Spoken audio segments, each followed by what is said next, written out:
தமிழ்நாட்டுல எல்லாமே சேஞ்ச் ஆயிடுச்சு. உங்க நகையையும் சேஞ்ச் பண்ணுங்க. உங்க பழைய நகைக்கு கிராமுக்கு 150 ரூபாய் கூடுதலா வாங்கி புது நகை எடுத்துக்கோங்க. அதே கம்மி சேதாரம் தான் உங்க லலிதால மட்டும்தான். ஆச்சி மசாலா. எந்த சமையலும் ருசி தேடும் ரகசியம் 20 ரூபாய். ஹாலிடேஸ்னாலே அது நம்ம ஜிடி ஹாலிடேஸ் தான். GT Holidays, South India's #1 travel brand.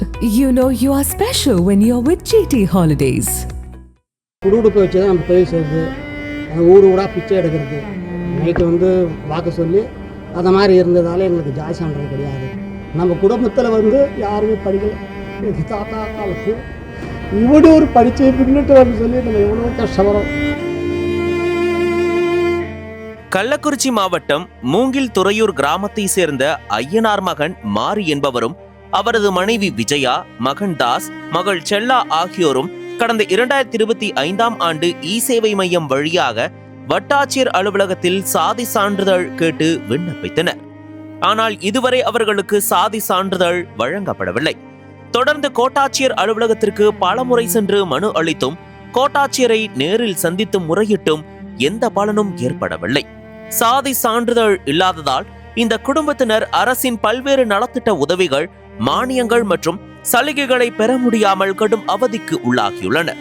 இந்நிலையில் கடந்த 1 வருடமாக வருவாய்த்துறை அதிகாரிகளை தொடர்ந்து நேரில் சந்தித்து மனு கொடுத்தும் தங்களது கஷ்டங்களை தெரிவித்தும் வந்த நிலையில் 12ஆம் தேதி மாரி, அவரது மனைவி விஜயா மற்றும் மகன் தாஸ் ஆகியோர் கோட்டாட்சியர் அலுவலகத்துக்கு நேரில் வருகை தந்தனர். மாரியின் மகன் தாஸ் இந்திய ராணுவத்தில் சேர இருப்பதால் சாதி சான்றிதழ் அவசரமாக தேவைப்படுவதாகவும் 5 நாட்களுக்குள் சான்றிதழ் கிடைக்காவிட்டால் வாய்ப்பு நழுவிவிடும் எனவும் அதிகாரிகளிடம் விளக்கினார். ஆனால் அரசு அதிகாரிகளிடம் இருந்து உரிய பதில் வராததால் ஆத்திரமடைந்த மாரி மற்றும் அவரது குடும்பத்தினர் கோட்டாட்சியர் அலுவலகம் முன்பு தரையில் அமர்ந்து தர்ணா போராட்டத்தில் ஈடுபட்டனர். வருவாய்த்துறை அதிகாரிகள் உடனடியாக பேச்சுவார்த்தை நடத்தி வெகு விரைவில் சாதி சான்றிதழ் வழங்கப்படும் என்று உறுதியளித்ததை அடுத்து மாரி மற்றும் அவரது குடும்பத்தினர் தர்ணா போராட்டத்தை கைவிட்டு அங்கிருந்து கலைந்து சென்றனர். என் பேர் தாஸ். நான் மூங்கில்லேருந்து வரேன். நான் 1 வருஷத்துக்கு முன்னாடி இந்த மாதிரி எக்ஸாம் அப்ளை பண்ணியிருந்தேன், ஆர்மி எக்ஸாமு. இப்போதைக்கு எக்ஸாம்லாம் கிளியர் பண்ணிட்டு ஃபைனல் மெரிட்டில் என் பேர் வந்துச்சு. இப்போ டாக்குமெண்ட் வெரிஃபிகேஷன் 1ஆம் தேதி ரெஜிமெண்ட் பிரித்து விட்டாங்க. 5ஆம் தேதி போயிட்டு இந்த மாதிரி கூப்பிட்டாங்க. போயிட்டு பார்த்தா இந்த மாதிரி எல்லாம் சீல் அடித்து கம்யூனிட்டி எல்லாம் ரெடி பண்ணிட்டு எடுத்துன்னு வர சொன்னாங்க. டாக்குமெண்ட்ஸ் எல்லாம் 14 டாக்குமெண்ட்ஸ் கொடுத்துருக்காங்க. அதில் கம்யூனிட்டி மொத்தமே ரெடி ஆகிடுச்சு. கம்யூனிட்டி மட்டும் ரெடி ஆகல. இப்போதைக்கு நாங்கள் கம்யூனிட்டி போயிட்டு தாசில்தார்கிட்ட போயிட்டு இந்த மாதிரி சீல் அடிச்சுட்டாங்க, நாங்கள் போயிட்டு வேலைக்கு போனோம், ஆர்மி வேலைக்கு.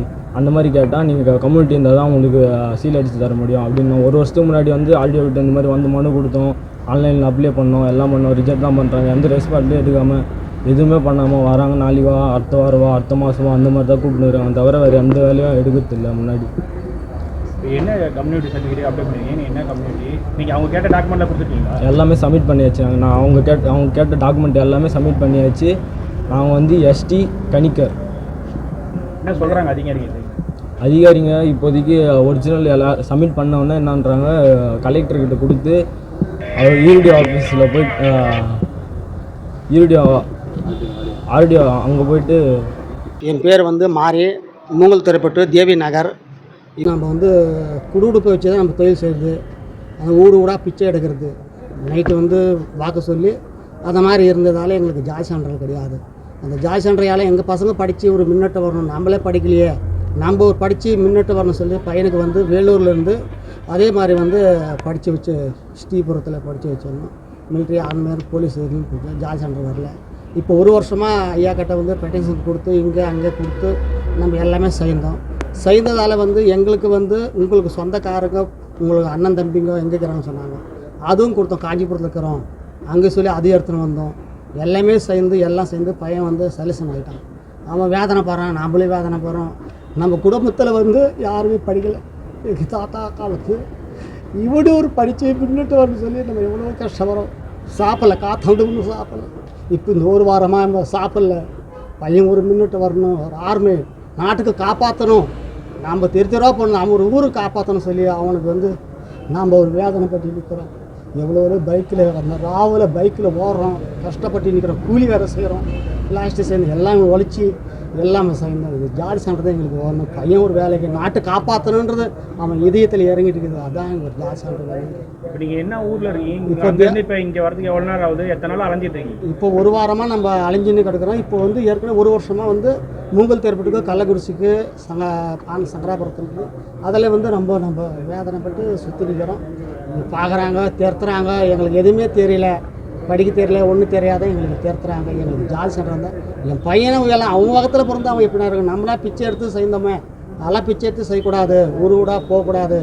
அது மாதிரி இருந்து நம்ம நைட்டெல்லாம் கொடுத்து படித்து ஏதோ அவங்க கைக்கு இது 10-5 கொடுக்குறது, அதெல்லாம் நம்ம ஏசம் பண்ணாமல் சாப்பிட்டுருவோம். அவங்க இப்போ படித்து அவங்க ஒரு பக்கத்து விட்டு கூட போக மாட்டாங்க. அந்த மாதிரி லெவலில் இருக்கிறோம். எங்கள் அதிகாரி மனசை வச்சு எங்களுக்கு இப்போ இந்த ஒரு 5 நாளுக்குள்ளே போனாங்க. செலெக்ஷன் ஆகணும். 5ஆம் தேதி வந்து செலெக்ஷன் கூப்பிட்டாங்க, போகல. 10ஆம் தேதி செலெக்ஷன். அந்த நைட்டு 1 மணி நைட்டு 12 நைட்டு எழுந்து அவன் திருவண்ணாமலை பஸ் ஸ்டாண்டில் போய் அவங்க விட்டுட்டு திரும்ப நான் ஓடிடுறேன். ஏன்னா அங்கே போய் எதனா கேட்பாங்க சொல்லி போனால் எந்த பதிலும் இல்லை, எல்லாமே ஆறுதல் இல்லாத எல்லாம் அனுப்பிச்சி வச்சுக்கிறாங்க. இந்த ஜாதி சென்டர் எங்களுக்கு முக்கியமாக இப்போ போகணும். இந்த 2-3 நாளைக்கு போனால் தான் அவன் செலெக்ஷன் ஆகணும்னு சொல்லுவாங்க. அனல் பறக்கும் செய்திகளை அப்டேட் செய்து கொள்ள நக்கீரன் களத்தை இப்பவே சப்ஸ்கிரைப் பண்ணுங்க.